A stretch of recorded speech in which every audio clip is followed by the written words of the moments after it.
So, welcome everybody to the first of our coronavirus era lectures. So, I hope you're all healthy at home and keeping safe. So this is a bit strange for me talking to an empty lecture room, but I hope I'll be able to do the best that I can with these difficult circumstances and continue to give you, I hope, a very good impression of Russian religious history in the imperial period.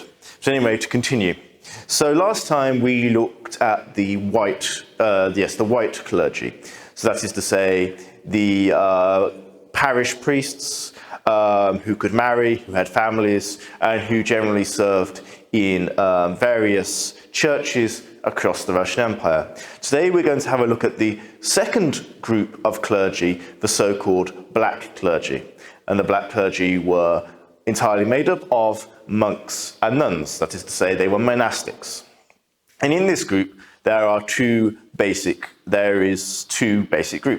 The first group is the bishops, the leadership of the Orthodox Church and its social, intellectual and economic elites.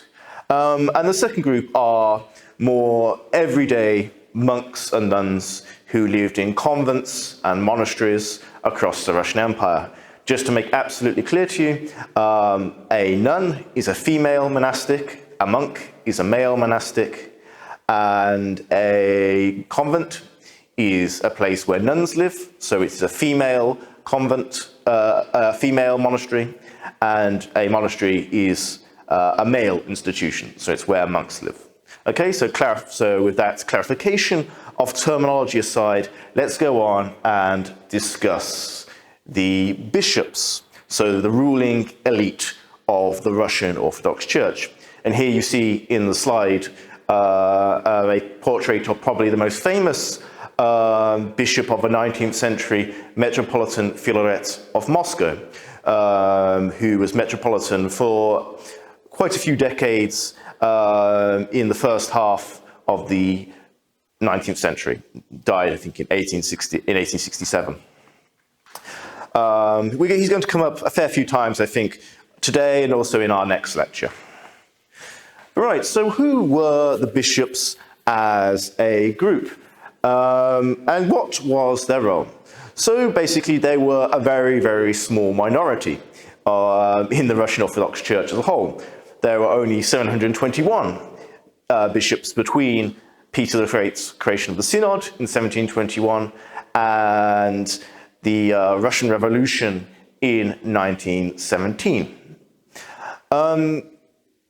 Their role was greatly changed by Peter the Great's reforms and by many of the changes that came after this.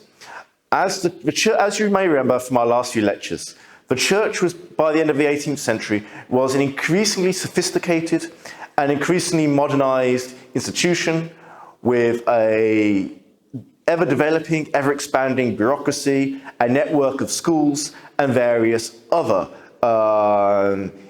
institutions which needed to be managed.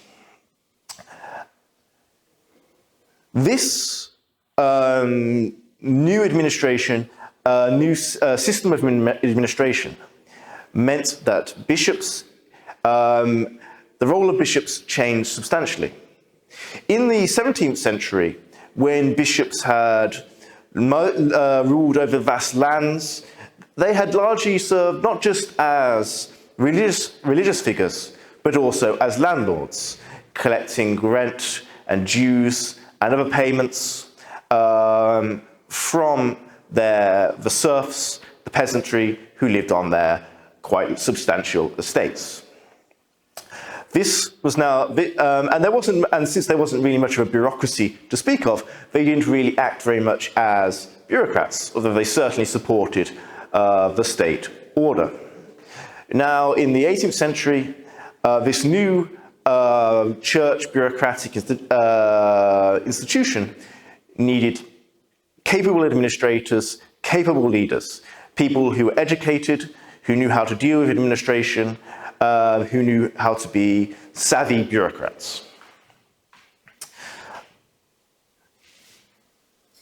This is one reason why Peter the Great favoured Ukrainian bishops so much in the early 18th century. They had received a far more developed education than their Russian counterparts, having gone to the many Western institutions, particularly those of the Catholic Church in Poland and elsewhere,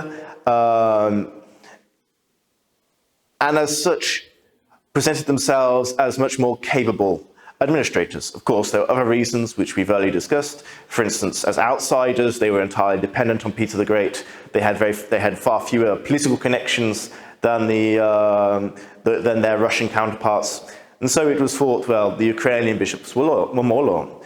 So this Ukrainian character of the Russian Orthodox episcopate in fact lasts for much of the 18th century. It only really begins to change towards the end of that century, and the episcopate has only really becomes a more thoroughly Russian institution in the first few decades of the 19th century. So what else besides administration did a bishop do? Well, most obviously they had a religious role in their dioceses, in the area which they administered. And this religious role, in many ways, was not so different from that of the priests, in that they would perform, for instance, they would perform liturgies in the major cathedrals. They would perform ordinations, that is, the ritual required to create priests, and they would bless new churches in their diocese. Now, of course, a major part of what the bishop does is ensuring that the order in his diocese is maintained, that the standards which are being imposed from above are maintained, that orders are being fulfilled, both his own and those from the synod. And in order to do this, he can regularly conducts what are called visitations. So bishops would go once a year, once every couple of years, would take a trip around their diocese, visiting the various churches, performing inspections of the priests, of the church buildings, later of school children, in the 19th century, certainly of school children, of school buildings attached to the church, and so on and so forth. Precisely as a form of trying to maintain a degree of discipline, but also, of course, showing themselves to a greater number of people within their flock, trying to present themselves as religious leaders of the diocese. Of course, they generally lived in the cities which were the capitals of the diocese. So, for instance, the capital of Riga diocese was obviously Riga, and that is where the bishop lived. The bishop of Riga lived and had his palace, and he would also perform a role within the urban environment. They're doing things like running charities, running school boards, attending civic events, providing blessings at civic events. I mean, for instance, one of the bishops of Riga, Bishop Agafangel, in the early 20th century, blessed the new Riga tram system and took the first ride on it. Other bishop, so this kind of taking part in the normal, everyday civic rituals that made it part of official city life. Of course, they also cooperated heavily with local agents of state power, principally with the governors and the governors of various provinces and their administrations. They would particularly provide advice on religious questions in the diocese, whether those related to the Orthodox Church or to other religious groups. And sometimes they could play quite a significant role in helping a governor formulate, execute policy. To give you an example, again from the local context, we can think of perhaps Bishops Donat and Arsieni in the 1880s, in the Baltic provinces, who closely cooperated with the governor of Estland, as Estonia was then known, Prince Chehovskoy was the governor, in policies of Russification in this local region. And finally, another aspect of a bishop's role was their role as intellectuals. Now, we're going to discuss their educational paths in a minute in more depth, but I just want to say now that these were an incredibly well-educated group of individuals, possibly one of the most well-educated group of individuals in the Russian Empire. They all had, almost all of them had, higher degrees from the church ecclesiastical academies. Many of them were accomplished scholars who researched and published books on a variety of fields, including the study of ancient and modern languages. Some of the most gifted Hebraicists, that is, people who study Hebrew, in the 19th century were Orthodox bishops. Many published works of history, both on the church and on Russia itself. Others published archaeological studies and even ethnographic studies for those located in regions of the empire with large national non-Russian minorities. So this role as intellectuals, as researchers, as learned men, certainly also consumed a great deal of their time, interest, and activities. Now, a bishop's role was not a light one. He had many, many duties he had to attend to, particularly administrative ones. And these created his consistory. The consistory was always producing more and more paperwork on more and more business, and thus the bishops often had their time entirely consumed, mostly consumed by bureaucratic operations. Now, for many individuals, this overwhelming focus on administration detracted from the bishop's role as a religious figure and from being a father to both the members of the flock in the diocese and the members of the clergy. There were frequent complaints, for instance, from priests, especially in the late 19th century, that they found the bishops to be cold, distant, figures overly interested in bureaucracy. We saw a quote last time from the priest Belustin, who precisely criticized the bishops for not having a real sense, a real knowledge of conditions on the ground, instead being too busy with their bureaucratic work.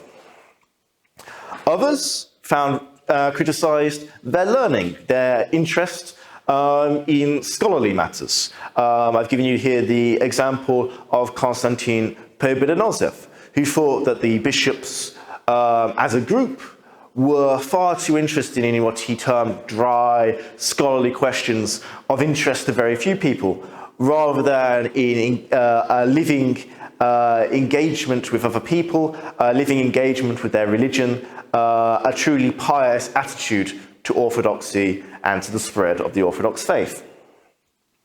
And finally, we might consider, especially towards the end of the 19th century, there are a lot of criticisms from liberals, radicals in Russian society, who thought that the bishop's connection, close cooperation with leading state figures lessened their moral authority. Of course, radicals criticized the state as being almost fundamentally, the Russian imperial state as being almost fundamentally immoral. And so they believed that bishops who strongly cooperated with this state were themselves contaminated by immorality, unchristian attitudes, hypocrisy, and so on and so forth. So where did these bishops come from? I mean, what social group in the Russian Empire did they originate from? Now, in the 17th century, the episcopate had been overwhelmingly from the nobility.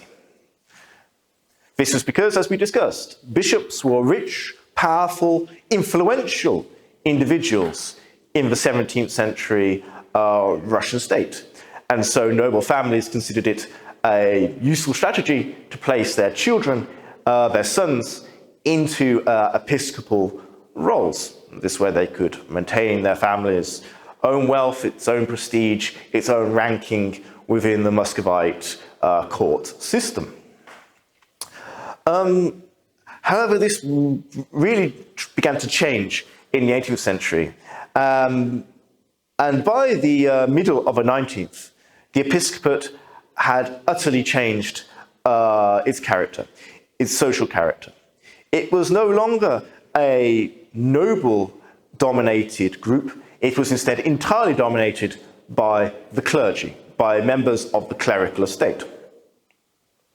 Now, there are several reasons for this. One reason is that the nobility increasingly lost interest in monastic and church careers in the 18th century. One reason for this was the increasing westernization of noble education, its increasing focus on secular issues. Another reason is the decline of the prestige of the church. As you may remember, the church lost its independent source of wealth in 1764 with the secularization of church lands. And this, of course, means that no longer was being a bishop access to wealth or the direct form of political power that most nobles, or especially most leading nobles, were interested in. And of course, another reason is the character of the clerical estate, which we discussed last time. As we mentioned, in order to enter the seminary, you had to come from a priestly background in the 18th century. This meant that, and since all of the bishops had seminary educations, basically this meant that they were all originally the sons of clergymen.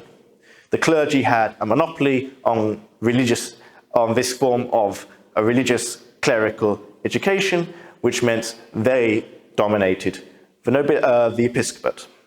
Now, this does change with the opening of the clerical estate in the 1860s. As we discussed last time, the reforms basically allowed priests and the sons of priests to lead the clerical estate, but also opened the doors for members of other social estates to enter the seminaries or through other means become priests.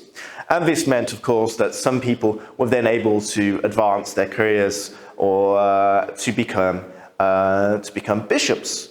And so by the beginning of the 20th century, about 20% of the Russian Orthodox episcopate came from an estate other than the clerical one. But of course, this still means that the clergy still dominate the ranks of the episcopate until the very end of the Russian regime, the Russian Ancien regime. So, on education, what was a bishop's education like? Well, just as with with priests, he would have initially gone through the church's schooling system. Perhaps the two lowest forms of clerical school, but absolutely certainly the seminary. And just like the priests would have experienced the conditions and the teaching and the curricula in these institutions. Now, if you remember last time I mentioned how tough the conditions were in the seminaries. They were dirty, cold, unhygienic in the extreme, class sizes were packed.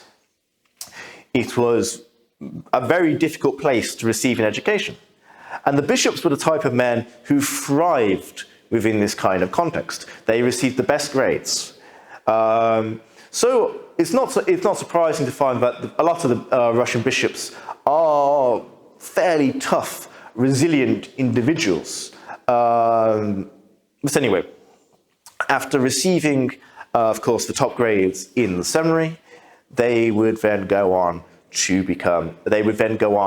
to one of the ecclesiastical academies, usually being offered a place with a stipend, that is, with a small payment to them to cover their costs. Now, of course, the ecclesiastical academies are a very different kind of educational institution from the seminaries. They are the elite educational institutions. They are the church's equivalent of universities. And they are typically very well maintained, with very small class sizes, opportunities for independent research, and generally offering a much higher standard of living and a much higher standard of education.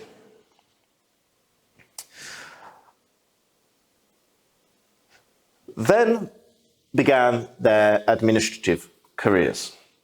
Then began the climbing of the ladder of the episcopal career. So how did this begin? Well, so you received your seminary education, you got high marks at the seminary, you went to the ecclesiastical academy and also excelled and thrived there. And once completing the ecclesiastical academy, you could choose a range. There was generally one route to go through to become a bishop. First would be to become a teacher within, typically within a seminary or the ecclesiastical academy itself. Then the next part was to become an inspector of the academy or seminary, which means you were someone who would conduct checks on the standards of living in these institutions, the standards of education, the standards of the personnel in these institutions.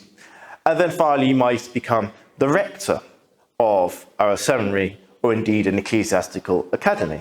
And being the rector was basically being the man in charge of these schools, of these educational institutions. Now, of course, bishops were monks. In order to become a monk in the Russian Empire, one had to wait until the age of 30 before you could take the monastic stricture. So generally in the course of this career path, at some point, sometime, whether when they graduated from the ecclesiastical academy or when they were teachers, they would take monastic vows. And this would enable them then to start, after having been a rector or an inspector, to start climbing, to be appointed as a bishop and start their episcopal careers. Now you can see here that there is little in the way, even though these people, you can see here that even though these people are monks, they have very little experience of monastic life when they become bishops. Their experience is in research, it's in education, it's in administration. They are principally being taught to be academics, teachers, and administrators by this career path. Not monks, and in many ways not religious leaders.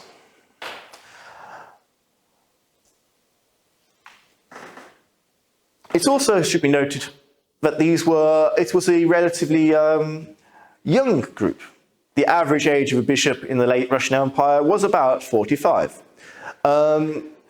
So because these people are taking monastic vows when they're 30, so they're already beginning to start their careers at quite young, their monastic careers, their episcopal careers in the church at a relatively young age.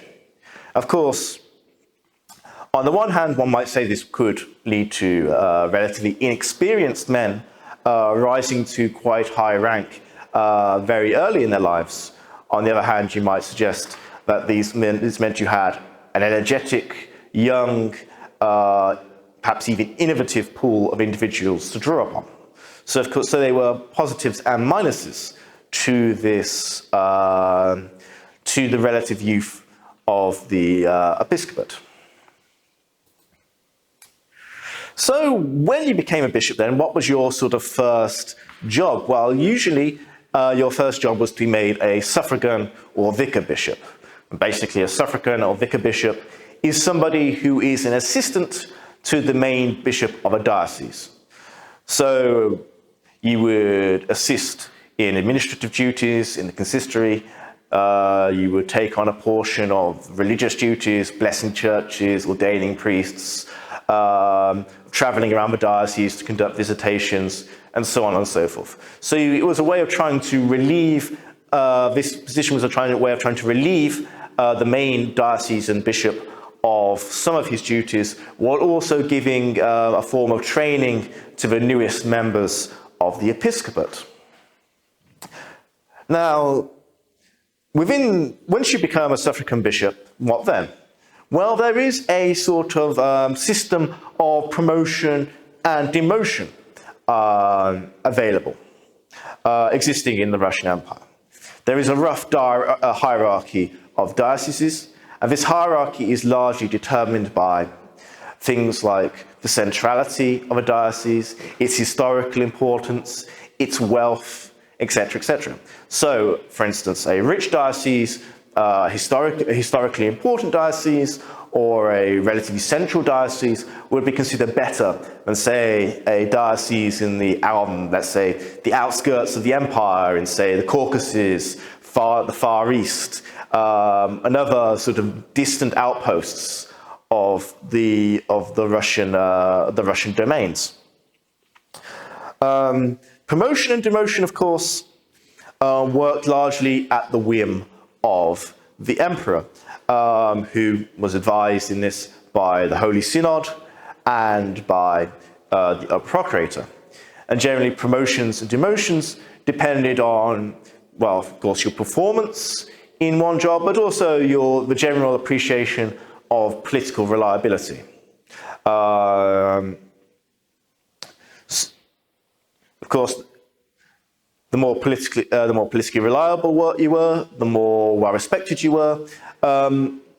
Generally speaking, the better your chances at promotion to a good diocese within the church. I'll just make that up, just in case I haven't been absolutely clear. So the emperor, so to be appointed a bishop, this is an appointment made by the emperor, who also retains the right to dismiss bishops. Of course, the synod plays a substantial role in providing advice to the emperor, but as we noted in our lecture on Church and State, there were certainly times when the procurator would essentially be the person recommending people to the emperor to promote, demote, or dismiss. So that's basically how episcopal career worked, from the beginning, from education into the seminary, all the way up to becoming a bishop and then being promoted, demoted, or dismissed according to the requirements of the state and your own conduct in office. So, well, it doesn't, as I said, the episcopate, the bishop, the collective of bishops, was an elite within the church, and unsurprisingly, they enjoyed not just an elite education, but elite living standards. In most of the cities of the Russian Empire, there was an episcopal palace, and I say the word palace advisedly. Some of these were magnificent complexes containing ancient churches, ancient monasteries, art collections, and so on and so forth in their own right, particularly those in the older dioceses in central Russia, places like Moscow or St. Petersburg, Vladimir, Nizhny Novgorod, etc., etc. Of course, maybe in the newer dioceses or those much further away, conditions in the episcopal palace might be a little less grand, but they were still intended to be very elegant, very rich, living conditions, because precisely the living conditions of the bishop are a symbol of the power of the Russian state and the Russian Orthodox Church within a city and within a province and within a diocese. Unsurprisingly, the bishops also received very, very good salaries, many thousands of rubles. Now, if we compare that to the salaries that priests were receiving by the end of the 19th century, which could be anywhere between about 200 and 500 rubles in most parishes, we can see the vast economic gulf between the bishops and their priests. And certainly, this was no doubt one of the reasons why some priests came to resent the fact that the episcopate was limited to monks, that they could not become bishops and therefore gain access to this kind of wealth, this kind of influence, this kind of leading position. So I'm going to give you quickly an example biography of a very important churchman who's we're going to come across again at the very end of the lecture course when we come to discuss the events between 1905 and 1912. And this was Antony Vadkovsky. And by the way, perhaps I haven't explained this as of yet. I don't think I have, so I will do so now. Basically, you can see here, I've put the surname Vadkovsky in brackets, in parentheses. Why have I done this? Well, you'll see this in your readings as well. This is basically to indicate when someone becomes a monk in Russian Orthodoxy, they renounce their former secular first name, they renounce their surname, and they choose a new name, usually, always, a saint of the Orthodox Church. However, of course, many bishops many monks decided to call themselves Antony, and other such saintly names. And so in order to distinguish them in the literature, we put their surnames in brackets. This indicates that they have thrown aside their old name, but then they were still this particular individual in the narrative. Okay? So just in case you didn't quite understand why we do that. But anyway, on Antony. So we can see again this very typical career structure. He's born in Tambov, he's the son of a priest, which means, of course, he goes to through the church's schooling system, goes to Tambov seminary, and exceeds, does remarkably well, which gives him the opportunity to go and study at the Kazan Ecclesiastical Academy. And Antony exceeds there as well, exceeds academically there as well. He's particularly gifted as a specialist in homiletics and pastoral theology. So homiletics is the art of giving sermons, the art of writing and giving sermons. And indeed, he's so successful that upon graduation, he's able to secure a professorship in the Ecclesiastical Academy. And in many ways, for the young Alexander, as he was before taking monastic vows, it seemed that life was going very well. He got married, he had a good, respectable, and I think fulfilling job that he very much enjoyed. He even had 2 children. But unfortunately, as was often the case in 19th century Russia, disaster in the form of disease struck the family, taking away both his wife. Tuberculosis took away both his wife and his children in the space of 3 years. Alexander was understandably completely devastated by the loss.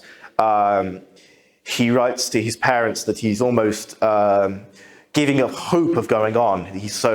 The loss hits him so strongly. But he's able to get through the crisis, and he decides that he's going to become a monk in the church, and takes monastic vows in 1883.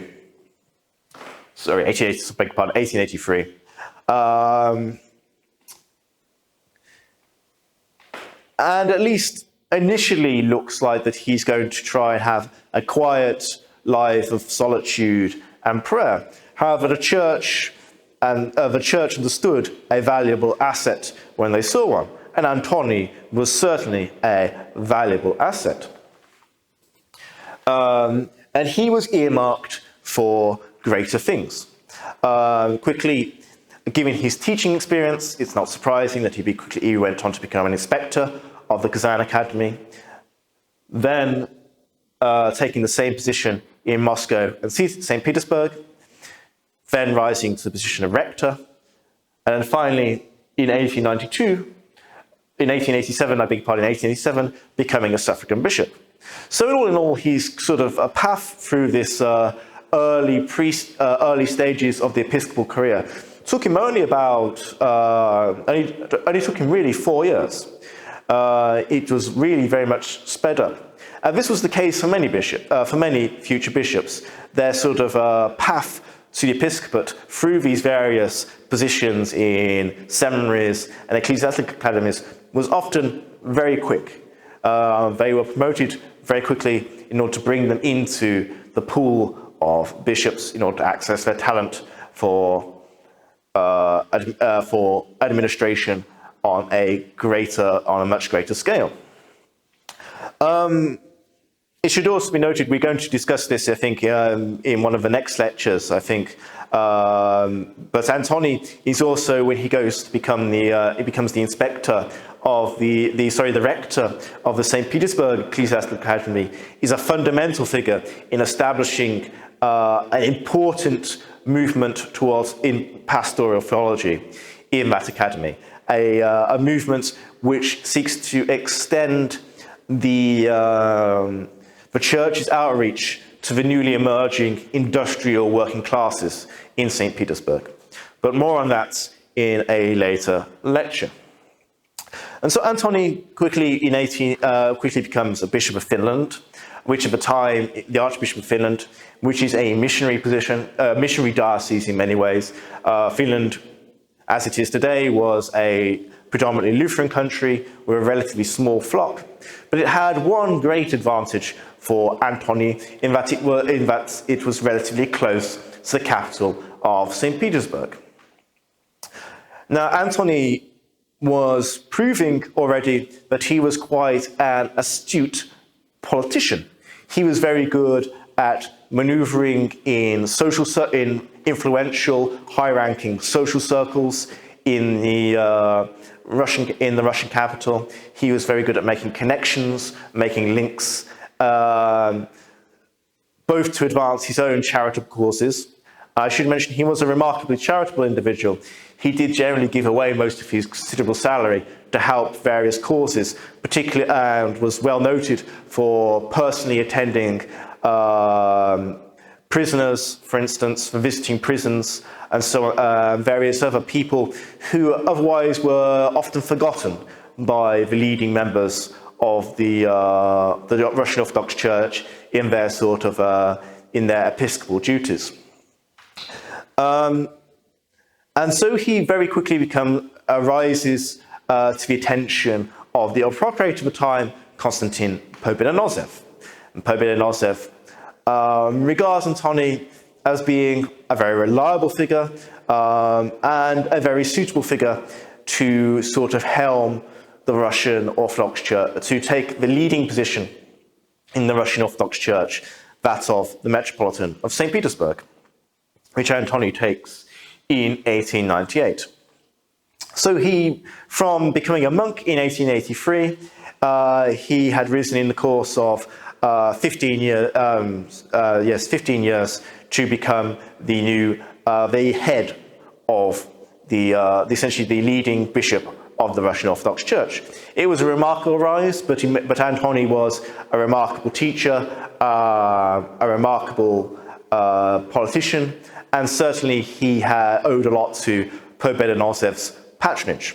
Now, Pobedonosov thought that Antony was a political quietist. That's why he thought he was reliable. Antony thought Pobedonosov won't cause much fuss, won't cause me any problems. Well, as we're going to see much later in this course, Pobedonosor was deeply, deeply mistaken about Antony. But again, that's a story for a later event. So then, to just basically conclude what we've gone through today, what we've gone through in this first half of the lecture. Bishops then were an elite of the church. They possessed higher wealth, higher education, higher living standards. They often had some degree of political, cultural influence, if not power directly, then influence. They attended the best schools in the church system. As we've seen, their roles were typically not, even though they were monks, they often do not have experience of monasticism. They didn't live secluded, quiet lives dedicated to prayer, to poverty, to humility. Instead, from the earliest point in their careers, they were being trained as teachers, academics, researchers, and administrators. This did draw some criticism by the end of the 19th century from all sides of not only the clergy, but also from secular officials, from secular individuals belonging to many different political tendencies. And there was a feeling in the beginning of the 20th century that the episcopate needed to change its character, to become less bureaucratic, to become less of an administrative elite, and to embrace their religious duties and certainly their monastic vows more strongly. And certainly there were sort of attempts to promote these kind of men in the early 20th century episcopate, to promote people who did not necessarily possess this kind of educational, academic, or administrative background. Yes. So then, that's, I think, the end of what we're going to talk about, the bishops today. And now we're going to move on to the meat of our discussion, which is the rank and file monastics of the Russian Empire and the institutions which they called home, the convents and the monasteries. So, Peter's church reforms had struck a deep blow against Russian monasticism at the beginning of the 18th century.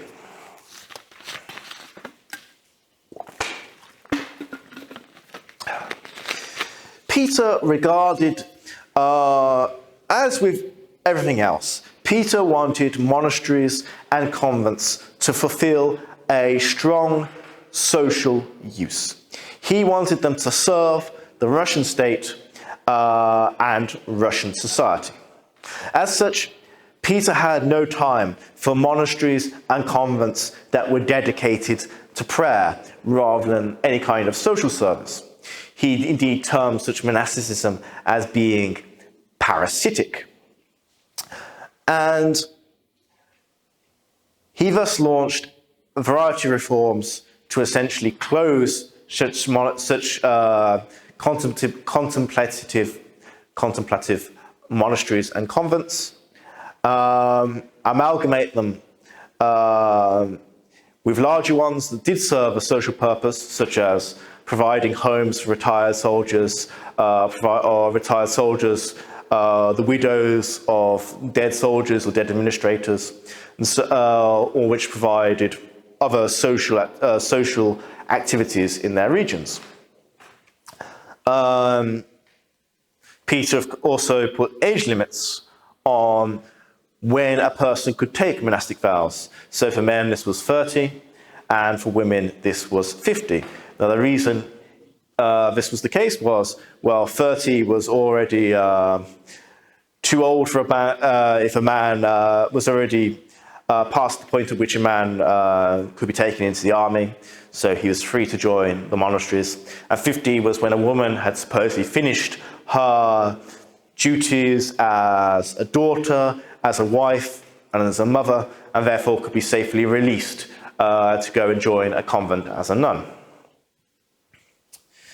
So there is a strong, Peter's reforms have a strong impact on the number of the monasteries. They decline rather significantly in the first half of the 18th century because of his closures and because of the way the age restrictions limit the amount of people becoming monks and nuns.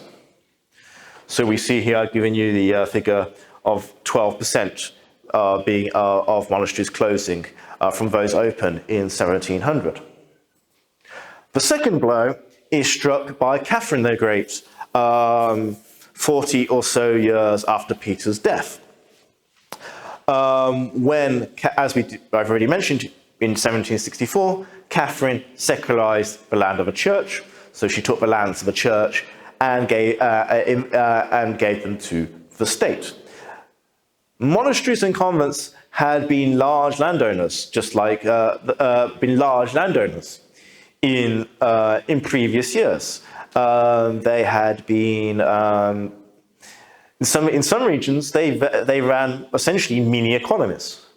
The example I always give is Solovetsky Monastery, particularly in the 17th century, which for all intents and purposes ran an economy based on the local salt and fishing trades. However, depriving the monasteries of their lands meant they no longer had any independent means of support. And like the rest of the church, they became dependent on the state's budget for their future economic survival. Well, the state was not really willing to pay out, to pay money to many monasteries or convents. In fact, it only recognized 272 monasteries and convents and gave them support. About 200 or so others received official recognition, but that official recognition brought no monetary payments with it. This, of course, provokes massive closures and, of monasteries and convents across the empire, really hugely reducing the number that were left. This caused several problems. Well, the attempt was, generally speaking, was to move the monks and nuns from the closed convents and monasteries to those that remained open. But of course, in many cases, they didn't have either the space or the money to take in a lot of new entrants. And this meant, therefore, that the problem of former monks and former nuns becoming beggars on the streets, in fact, took on a reached a rather great scale. It became quite apparent immediately that former monks and former nuns were trying to earn some scrap of bread by begging on the streets, causing a problem for both the image of the state and the church.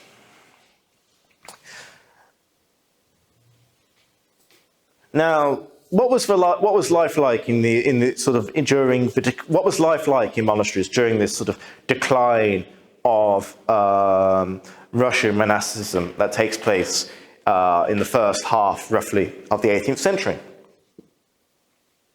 And the major comment I want to make at this point is that the monasteries and convents were generally ideorhythmic. That means that they were individualistic in how they ran their communities. What do I mean by this, individualistic?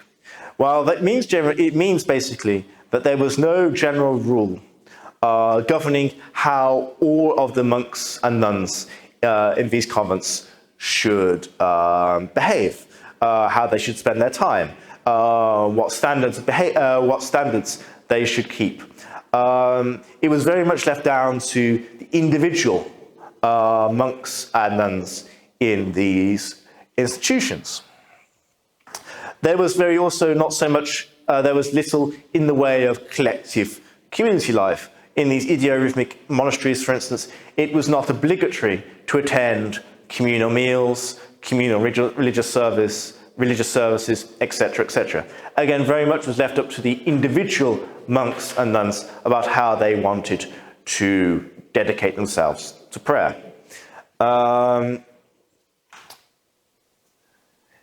Given that the monasteries and convents also did not share their collective funds among the monks and nuns, this meant that usually the individuals inside the monasteries and convents had to support themselves.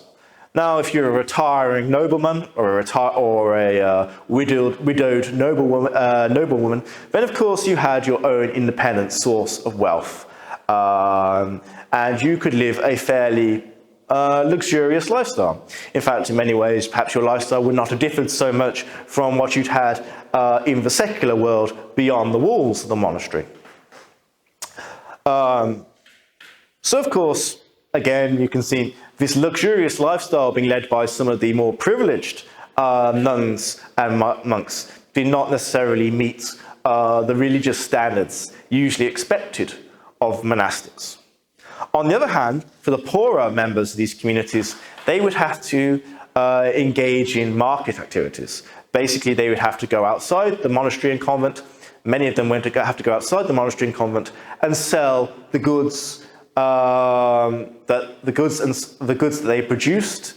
So often religious items like icons, crucifixes, and so on and so forth, or food that they might have grown in the fields, etc., etc. Take them to market and sell them to local communities.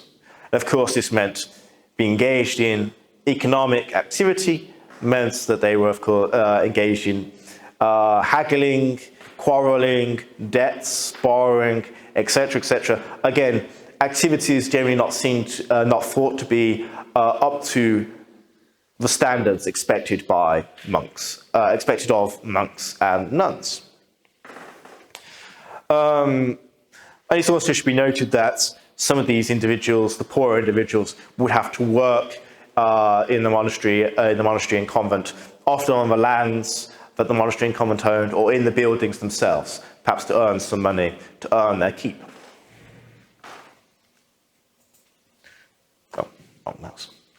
So, monasticism in Russia, in the Russian Empire, is very definitely in decline by the end of the 18th century. Now, what does it do? But its fortunes in the next century rapidly change. There is a rapid revival, both in terms of numbers, but also in terms of societal interest and societal influence. How does this come about? Well, for one reason is that there is the emergence, or rather I should say the re-emergence of a certain Orthodox mystical doctrine strongly associated with monasticism. And this is what is called hesychasm. Now, I'm not going to give you a full detailed description of the origins and practice of hesychasm from a theological or indeed historical perspective. Basically, it emerges very strongly in the Byzantine Empire. And what this practice consists of is adopting isolation, adopting a very strict diet, adopting a certain breathing pattern, and repetition of the Jesus prayer over and over and over and over again. I've given you the English translation of the Jesus prayer here as Lord Jesus Christ, Son of God, have mercy on me, a sinner. And it was alleged that by the combination of these practices, the uttering of the prayer repeatedly, the particular breathing patterns, depriving yourself of water, of food, and living in complete isolation for a long period of time, through all of these practices together, a person could gain access to the mystical light of Mount Tambor. This is where Jesus was transfigured by a divine energy, a divine light, a divine light. And you can see some example. You can read the Bible. I've given you an example of the verse here, Matthew 17:1-8, for instance, where you can read about this instance. And the idea was basically by seeing the light of Mount Tabor, you are entering into a personal relationship with divine energy. Again, the wrong mouse. So this idea starts to enters Russia mainly through the activities of one individual, Paisy Velichkovsky. And Paisy Velichkovsky is a Ukrainian monk who goes and who leaves Russia and goes and spends time on Mount Athos. For those of you who are not aware, Mount Athos is a mountain, an island mountain off the coast of Greece, and it is entirely dedicated to a large number of monastic communities from all over the Orthodox world. It is the center of international Orthodox Mysticism. It remains so today. And while in Athos, Paisy studied hesychasm, studied the main texts of hesychasm, particularly the Philokalia, and was greatly inspired. I'm sure he was also inspired by the standards of monasticism that he saw on the mountain. And so he returned to the Russian Empire, what is today Moldova, what was then the Bessarabian provinces, and establishes a monastery.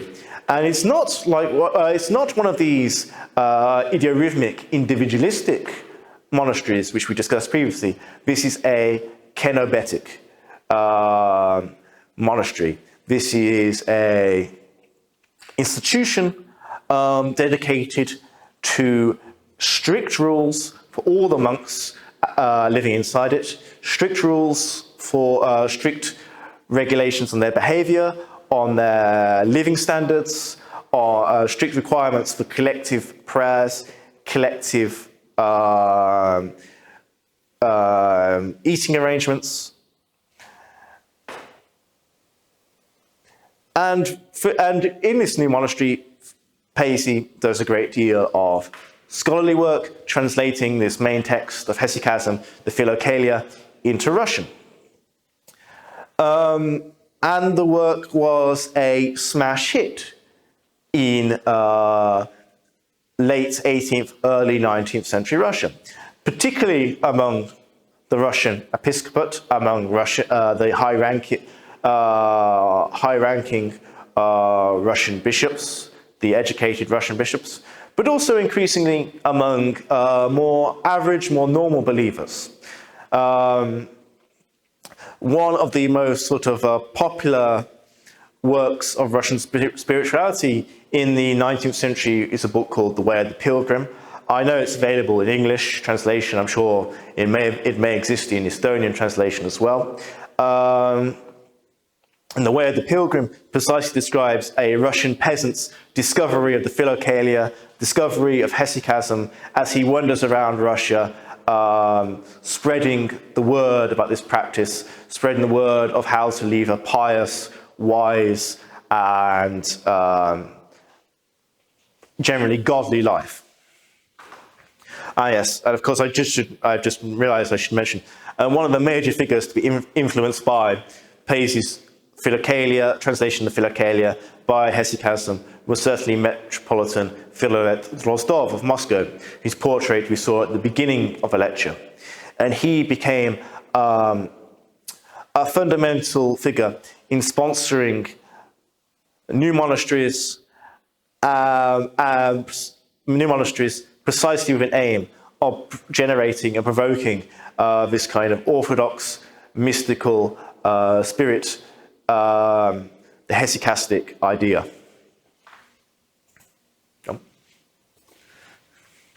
So, with the new episcopate with the revival interest in monasticism that occurs among the episcopate, unsurprisingly, there begins to be a rapid revival of the fortunes of Russian monasteries and convents. Many bishops are now increasingly interested in founding such institutions in their dioceses, and particularly in trying to spread this model that Paisi had brought forward, this model of kenobetic, communalized monasteries and convents. This was, of course, assisted when the state itself took a new approach to the issue of monasteries and convents, ceasing to regard them as a social ill, as had been the case under Peter and Catherine, and regarding them more as a social benefit. So, for instance, the state removed the age restrictions, or rather increased the age restrictions that previously prevented people from taking monastic vows at a certain age. And thus I've given you the numbers here of how rapidly we see the development of monasticism in the 19th century. Starting with 377 monasteries, 99 convents in 1825, the beginning of the reign of Nicholas I. By 1917, there were well over 1,000 monasteries and convents, all manned by 105,000 monks, nuns, and novices. This was a revolutionary transformation in the character of Russian monasticism, from severe decline to spectacular revival and resurgence.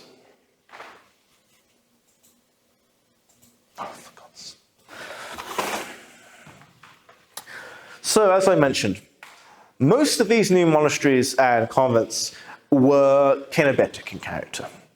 That means that they were, to repeat myself, communal institutions. They undertook to follow a particular rule. Now, such rules had existed since the early centuries of Christianity, and certainly some monasteries and convents based the rules that they adopted on these earlier documents. Others took new revised publications being issued by some prominent members of the Russian Orthodox Episcopate. So, for instance, Metropolitan Philaret Losdorf wrote a very widespread rule for kenobitic monasteries and convents, one which strictly regulated the everyday lives of monks and nuns living in these institutions. The rule was designed to provide a structure for their lives from waking up very early, about 4 or 5 o'clock in the morning, until going to bed late at night. And it was meant to provide a rhythm of prayer, of reading, of religious services, of work, of space for contemplation, and of communal meals and communal religious services. In these new kenobitic monasteries, there was great attention to the idea that they should generate a pious, highly religious atmosphere, one that was conducive to worship, to contemplation of God and the divine, to the service of God and the divine, and of service to God. That means that the cells, the rooms of monks and nuns, were certainly often not luxurious. Their meals were simple.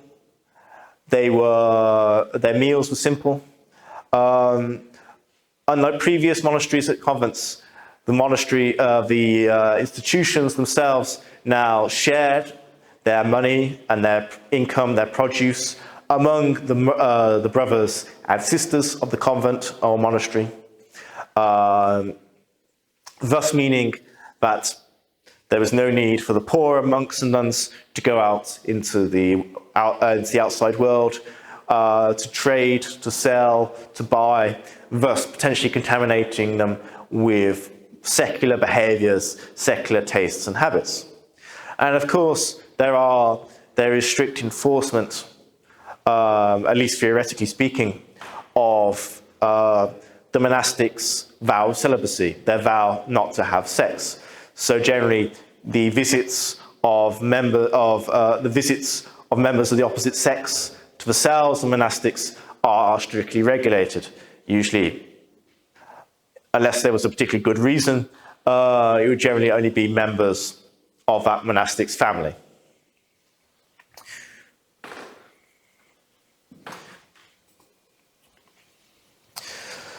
So another reason why,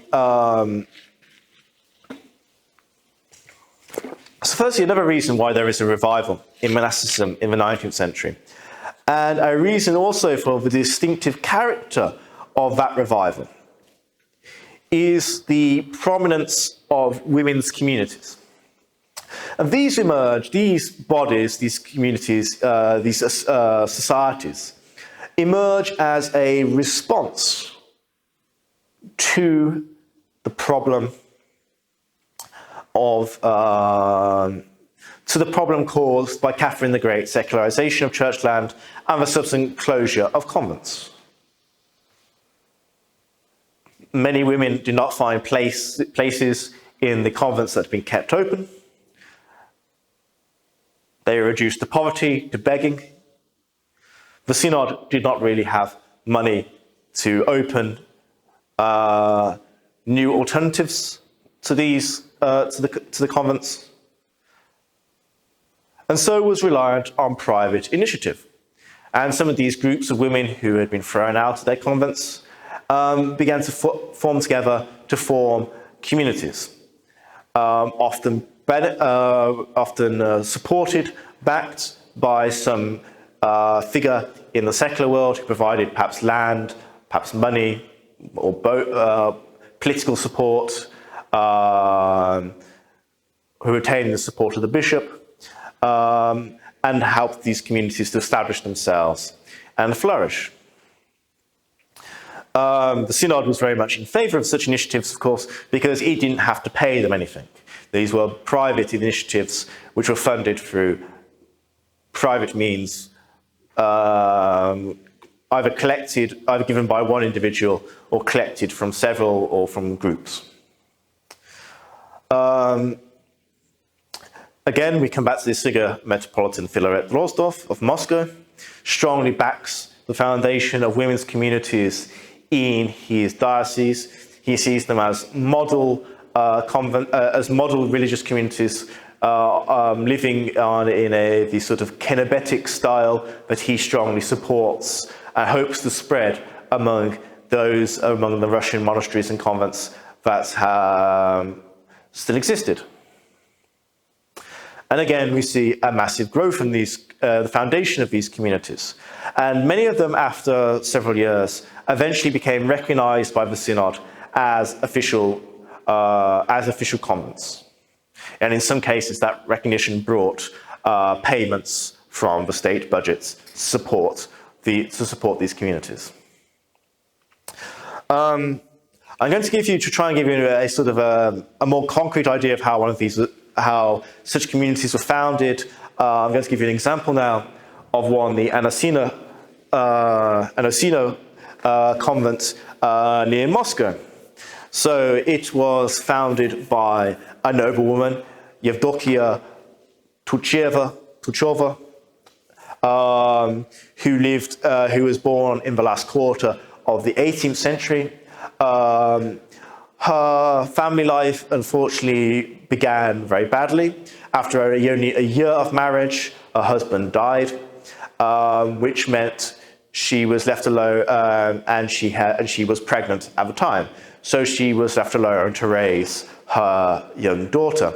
Rather than remarry, Yevdokia found strength in reading religious works, particularly the works of Saint Dmitry of Rostov, a Russian bishop and leading religious intellectual who had lived at the end of the 17th and the beginning of the 18th centuries.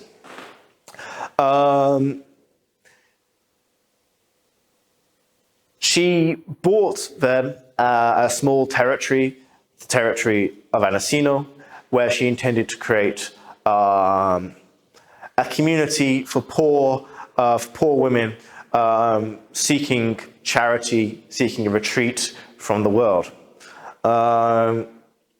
There she built a church and appointed a priest, and she also built an almshouse. That is, an almshouse is a place where charity is given. Yes, it's sort of a charitable house, basically. Finally, in 1814, just as the war with Napoleon was coming to an end, her daughter, now an adult, got married, and Yevdokia was able to dedicate herself full-time to developing this small community she had built on her estate. It got severely damaged during Napoleon's invasion, so she had to put a lot of effort in the sort of late 1810s to sort of rebuilding this fledgling community.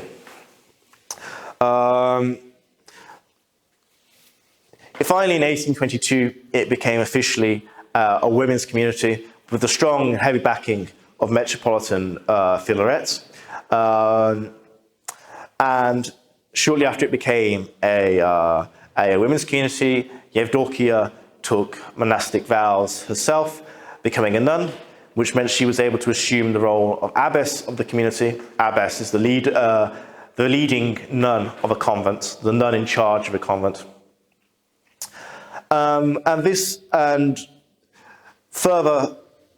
As abbess, she further developed the convent to be one of the most famous to be established in 19th century Russia.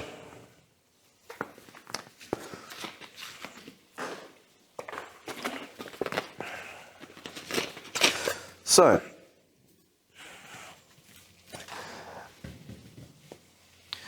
the fact that women's communities were perhaps the major route through which new monastic institutions were being founded gave the resurgence of Russian monasticism in the 19th century a distinctive female character.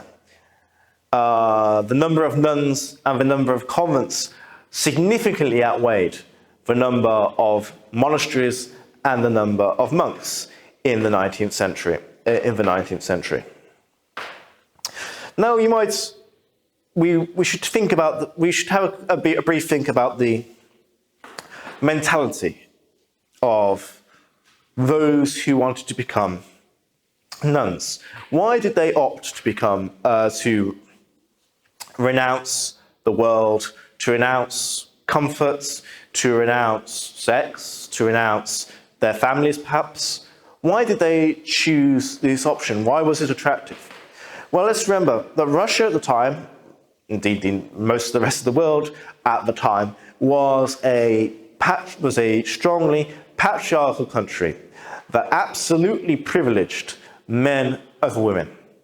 Women were, at least in legal terms, regarded as being very much subject to their husbands. And not only this, but women were expected to play the role of mothers. They were expected to give birth to children. And in the 19th century, in an age before modern medicine, childbirth is an extraordinarily dangerous activity. It does often lead to death. Therefore, a convent, a community of women living together in sisterhood, could offer escape both from the world of death, potential death posed by childbirth, but also from male abuse that one might experience in the family and in the home or in broader society. And not only this, a convent offered many potential Many potential benefits as well. It might offer the opportunity to receive some education, learning to read and write, for instance. It might allow one to, and it would allow one to take on a more socially active role. The convents ran charities, they ran schools, they ran hospitals, clinics, etc., etc. By joining these institutions, working in them, one could adopt a social role, a more public social role than might have been possible had one remained chosen to be a wife and a mother in a private household. Of course, in famine-stricken Russia, famine-stricken peasant Russia in the 19th century, no doubt also having a sort of place where food and a shelter were provided will no doubt also attractive to many peasant entrants. And of course, I've talked there a lot about material reasons why a person might choose to enter a convent. Well, let's not discount that most of these women, the vast majority of these women, were religious women who were attracted by the religious lifestyle of dedication to prayer, the dedication to the service of God that the convents offered.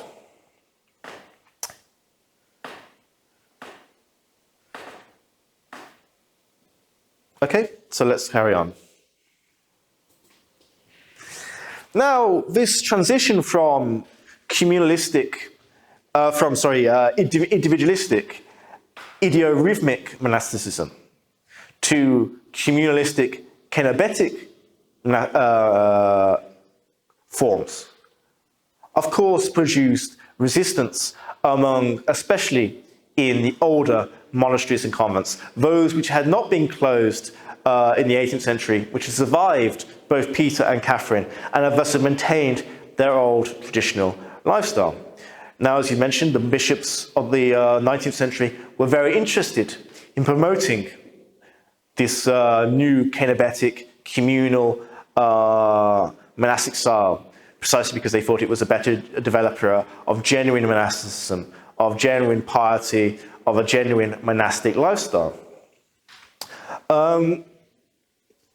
Well, unsurprisingly, many of the older monasteries and convents are less than willing to sacrifice the privileges that they had under the individualistic system.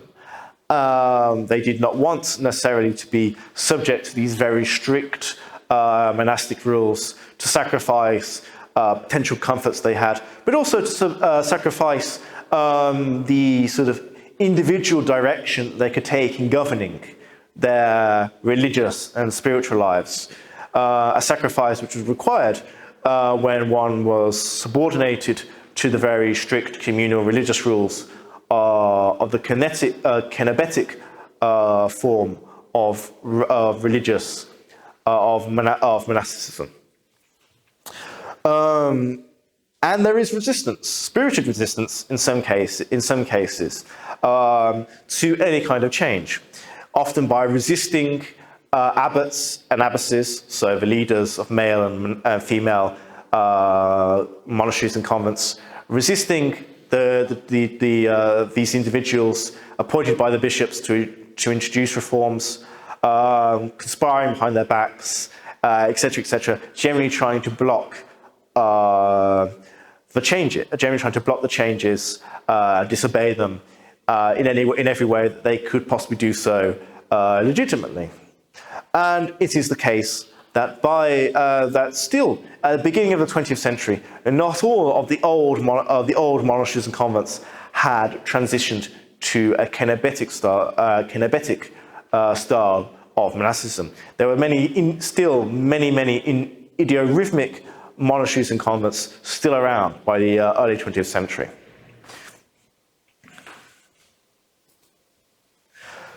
How were monasteries and convents administered? Well, basically there is the head, the main figure is the head of the institution. So the abbot for a monastery, the abbess for a convent.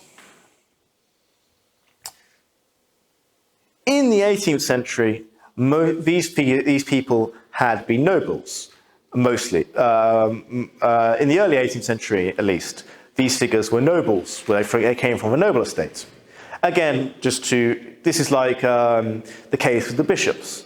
The monasteries were rich, potentially influential in local societies and in local economies, and so it was considered not a bad fate for a man or a noblewoman to end up in charge of such an institution. It had offered prestige, influence, respect, even wealth. And for precisely the same reasons that nobles begin to reject episcopal careers, we see them begin to reject careers as monastic leaders, or as monastics as a whole. Again, just to reiterate, the secularization of noble education, the decline in the church's wealth, in its political power, generally make the church a less attractive place for nobles to enter.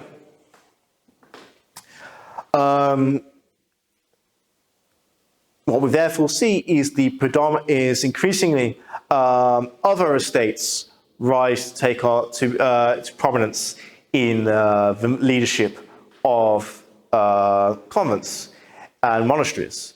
By the end of the imperial period, the peasant estate in particular has come to control a significant proportion of abbots and abbess positions throughout the empire, largely because monasteries and convents were increasingly recruiting their members from the peasantry.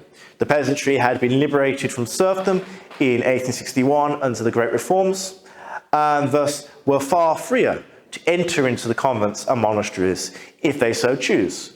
This led to a surge in peasant numbers in these monastic institutions.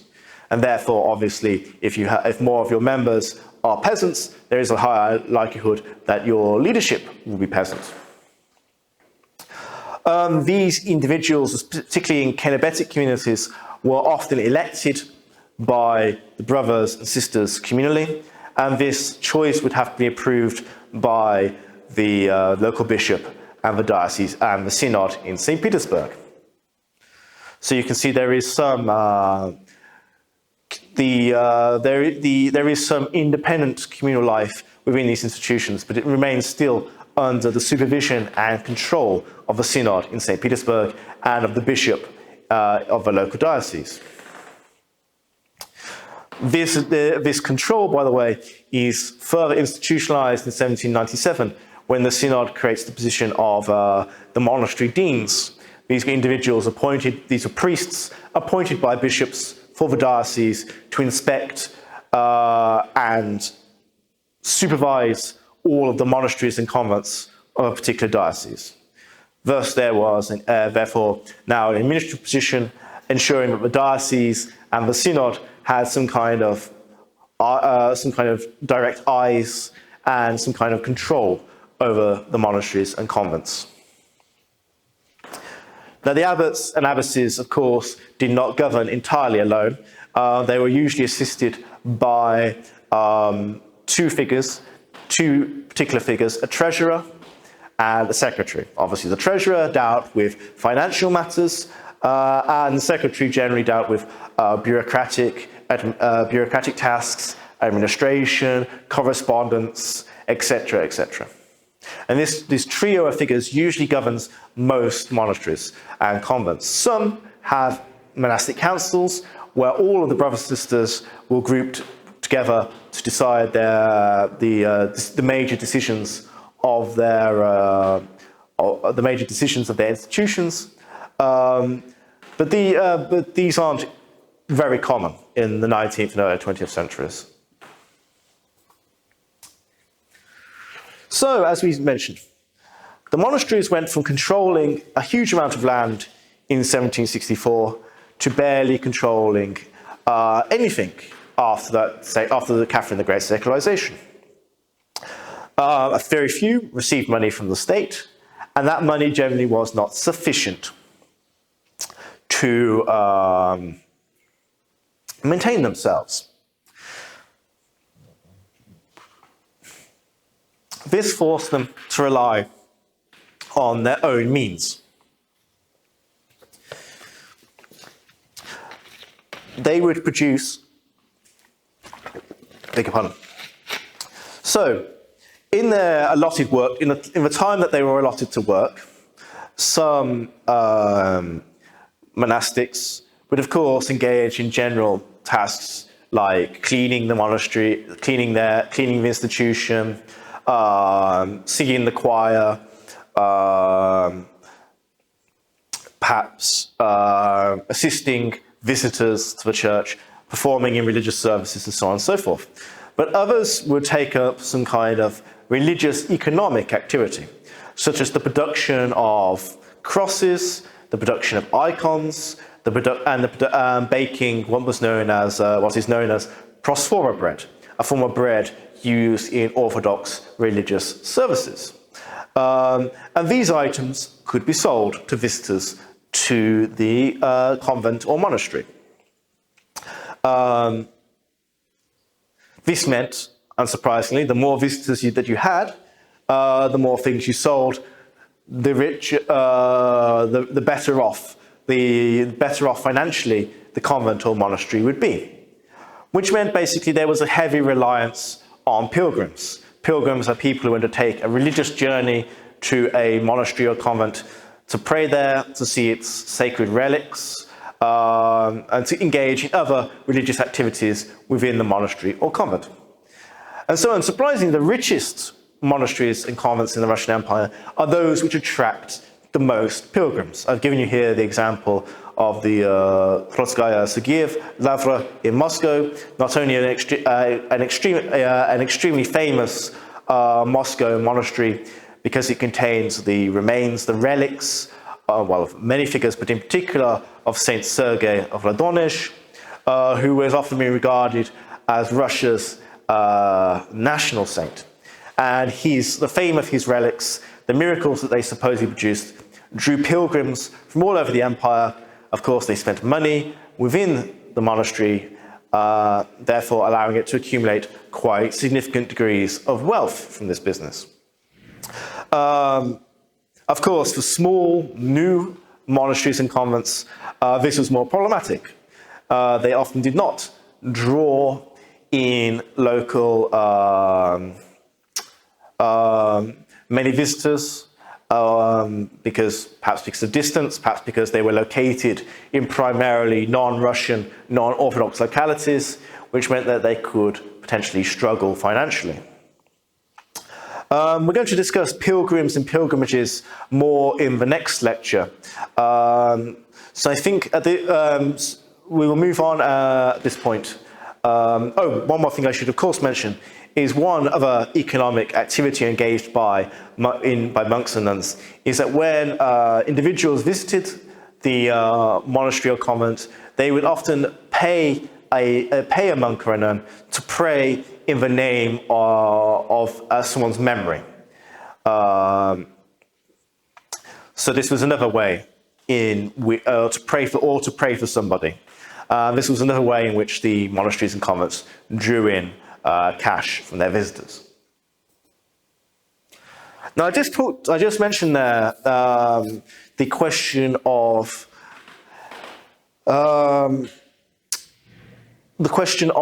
monasteries in non-Russian, non-Orthodox areas of the Russian Empire, and indeed from even in the medieval period of Russian history, monasteries and convents had played a considerable role in supporting the Russian Empire's expansion, especially eastwards. There's a fairly good reason, as you know, monasteries and convents, they usually have strong walls, supplies, etc. They can play host to Russian soldiers, and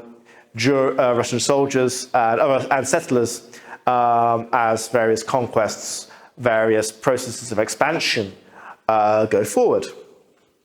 Now, in the late 19th century, for those of you who can remember our first two lectures, we discussed this. In the late 19th century, there was a period of Russification in the Russian Empire, in areas like the Baltic, in Poland, in the Caucasus, and in various other areas of the Russian Empire. And monasteries and convents were regarded by both the church and by the state to a degree, as sort of perfect ways to advance the cause of Russian civilization, of Russian nationhood, to a degree Russian language, within these non-Russian border regions.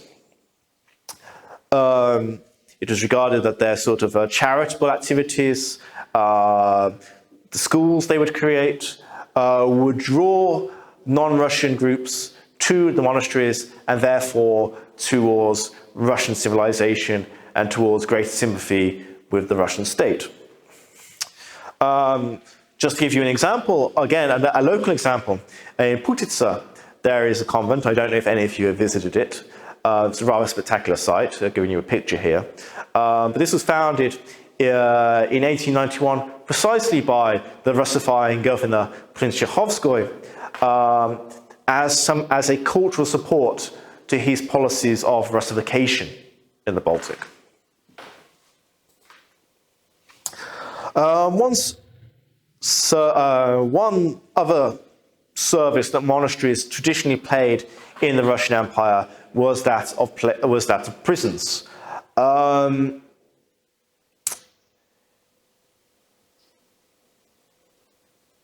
This could be softer. This could be softer or harsher, depending on the individual, depending on the crime.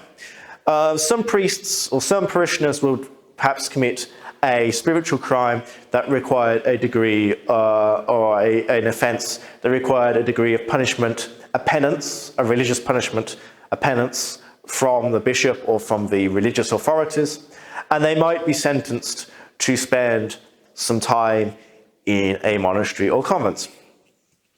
In these cases, the regime they'd be kept under wasn't particularly strict, but of course they would be required perhaps only to have bread and water during their stay, to attend all religious services, to be kept under close supervision, and so on and so forth. More dramatic is that monasteries and convents, monasteries often used to imprison particularly religious dissidents. The Old Believers are probably the most dramatic case of this. In the mid-19th century, for instance, where the Old Believers founded their own episcopal hierarchy, they obtained their own hierarchy of bishops. A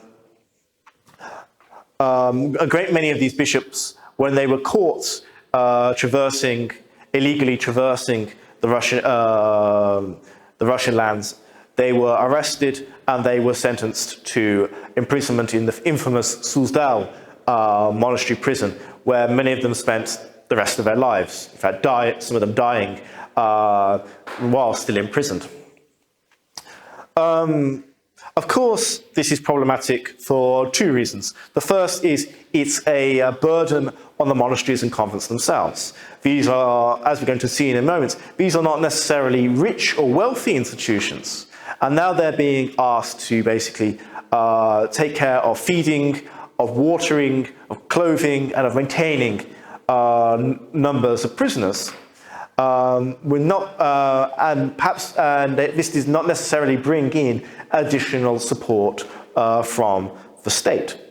Another reason, of course, is this perhaps damages the reputation of monasteries and convents in the perception of wider society.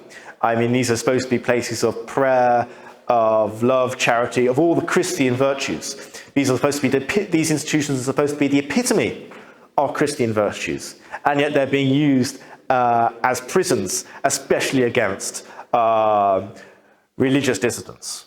So the image that this provides of the monasteries and convents to a wider society is not, of course, a particularly good one.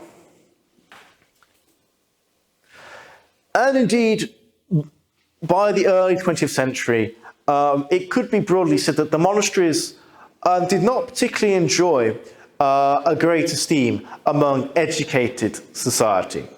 I won't venture to comment on the views of other ranks, other parts of society, but among educated society, a great deal of anti-monasticism was indeed part of intellectual discourse, part of advertised in papers. So, for instance,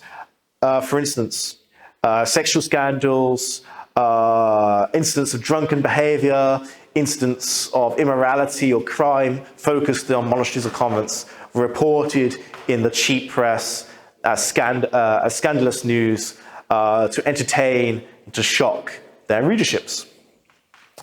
What this does mean is that there is a general perception in Russian society, in this Russian educated society, a perception that leaks through into the Bolshevik leadership after the revolution of October 1917, that the monasteries and convents are fabulously wealthy institutions which were hypocritically abandoning their mission to serve God in favor of worldly wealth. Well, this truly does not seem to have been the case. There were a series of reports done on reforming the monasteries and convents of the Russian Empire between 1903 and 1912, I think, where the Synod collected reports both by insiders and outsiders to these monasteries and convents from across the entirety of the empire. And generally what we find is that these were not, the majority of these institutions were not wealthy. In fact, the problem seems to have been that most of these institutions were strikingly poor. They do not seem to have been able to support the charitable work that was expected of them. They do not seem to have been able to support the influx of people seeking to gain a monastic career, a monastic vocation. In some cases, they don't seem to even have the money to afford basic repairs of their institution, of their buildings, or provide basic supplies. Of course, it's very difficult to generalize when we're talking of, over 1,000 monasteries and convents in the empire. But generally speaking, they do not seem to have been rich, and they do not seem to have been overly plagued by outbreaks of immorality, crime, drunkenness, sexual impropriety, what have you. Of course, there were always instances of where discipline broke down. There were always instances of where tightly knit communities fractured over everyday disputes, over issues of power, over issues of money, etc., etc. But generally speaking, the idea that was emerging in the radical press of monasticism as a corrupt, far too wealthy, hypocritical, licentious institution does not seem to be the case, as far as we can tell from the historical evidence. I think we're unfortunately out of time for these, but we'll do it very quickly. So I just wanted to give you then a brief example of a career of a nun in Imperial Russia. So I've given you here the example of Anastasia Logachova or Loginova. We've both got both names in the sources. Basically, she began her life. She was born into a peasant community in Nizhny Novgorod. She suffered a degree of abandonment at a very young age. Her father was summoned to war. He was a conscript, had to go and fight the war. And as was quite common at the time, his wife, her mother, went with him, leaving Anastasia in the care of her grandparents. And Anastasia missed her mother terribly. And she found a great deal of comfort in praying to an icon of the Virgin Mary in the barn of her grandfather's farm. This encouraged a greatly religious sentiment, a great deal of religious emotion in Anastasia, and already at the age of 12, she was rather than playing with the other children, she was preferring to go into the forest located nearby her village to contemplate religious questions, well, to pray, to think about religious matters, to find comfort in her life. Now, she was able to find, she decided to turn to when she reached adult age, she decided to turn to a very famous elder in the Russian Orthodox Church. We're going to talk more about the issue of the institution of elderhood in our next lecture in more depth.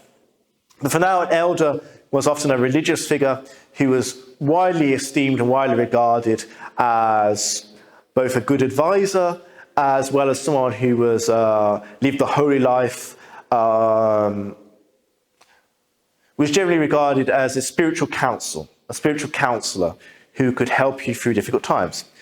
And she undoubtedly had heard of the very famous, at the time, elder Saint Seraphim of Sarov. Later, Saint Seraphim became a saint.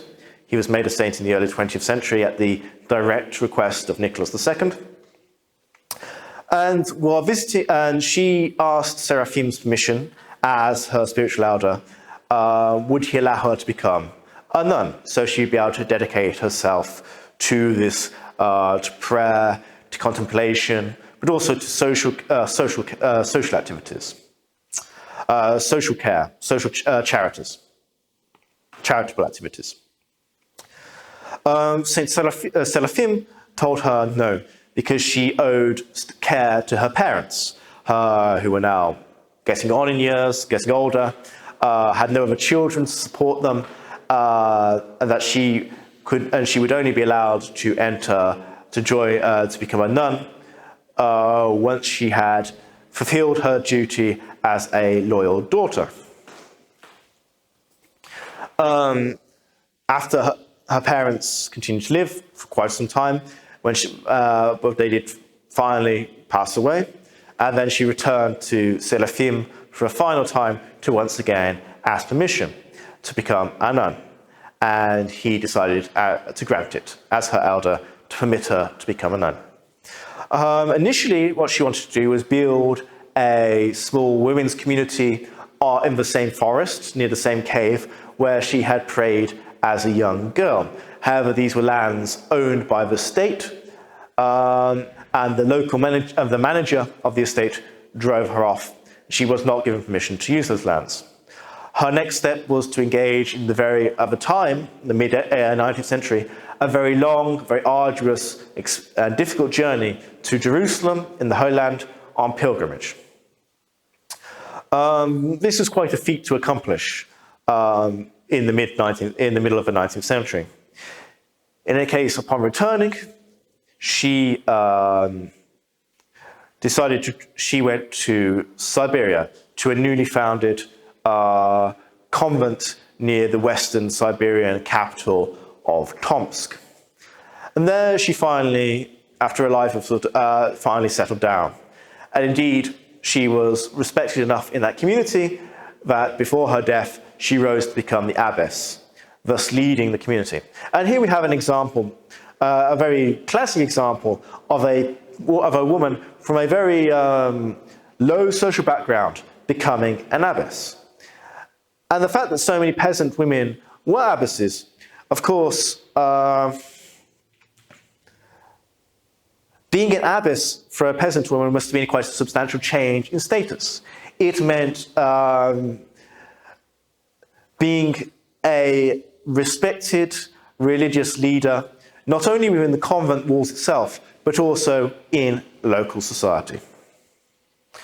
And the sort of conclusion to her story is that she was regarded with enough respect, with enough holiness. She was regarded with enough respect. She was regarded in many ways as being someone who lived a pious and holy life. So finally, in 1899, the Synod gave permission for the creation of a women's community in the forest where she had originally prayed. So then, I think we're going on long enough, but I'll try and finish now. We're now on the end. So, monasteries and convents had suffered severe decline under Peter and Catherine. Indeed, it would have appeared terminal. This, of course, had created many problems, especially with beggar monks and beggar nuns wandering around. Then, in the 19th century, monasticism underwent a massive and indeed revolutionary revival, expanding once again to reach an even greater size than it had been at the end of the 17th century. However, this new monasticism was not the same as the old one.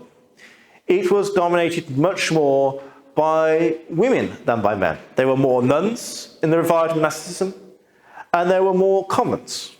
This is partially because of the popularity of using women's communities as a route to creating new convents, new female religious institutions.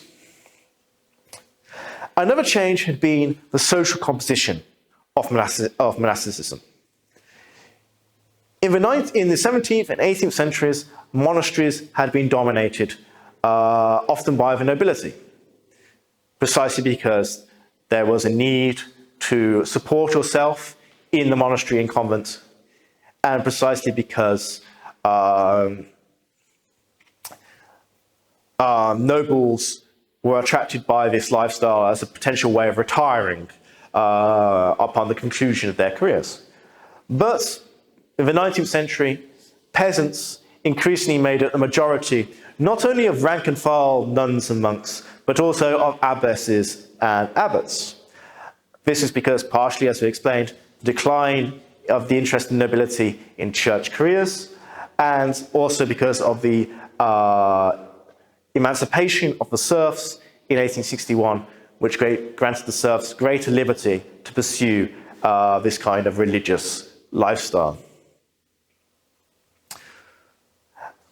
One of the major sources of this revival had been hesychasm, this mystic Orthodox practice which inspired an interest once more in re-establishing monasteries as spiritual, pious, communal places which indeed produced and engendered the kind of contemplation, the kind of religious quiet, the kind of life divided from the secular world, which could allow one to achieve the hesychast's goal of seeing the divine light of Mount Tambor and entering into a personal engagement with the divine. So that, I think, really concludes this lecture on monasteries, convents, nuns, monks, and bishops. Our next lecture, we're going to look at popular religious practices among mainly the Russian peasantry.